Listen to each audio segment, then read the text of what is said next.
সুমন ভাই চুলমো তাহলে অসুস্থ হয়ে গেছে, তাড়াতাড়ি যাওয়া লাগবে। চল চলেন তো। চল চল চল চল চল চল চল ওদিক ধর ওদিক ধর ওদিক ধর। প্রাণ মনে হয় কাদাতে বেঁধে গেছে রে। বেঁধে গেছি। থাম থাম থাম, দেখি একটা লোক দেখি থাম।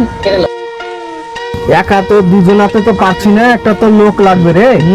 তো লোকটা কোথায় পাই? কাউকে তো দেখতে পাই না।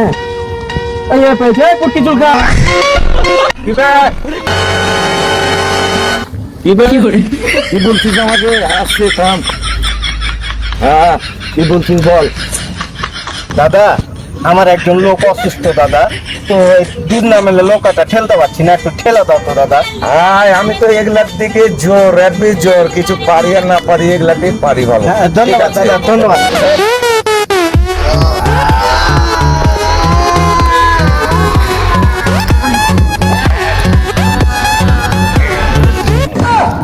বেশ সালে দেখ পুটকি চুলকা কোন দিকে গেছে দেখ। আমি তো ঠেলছি না, দেখতে পাচ্ছি না, ঠেলছি তো আমি, দেখছো যে আমার দিকে তাকাচ্ছিস কেন রে?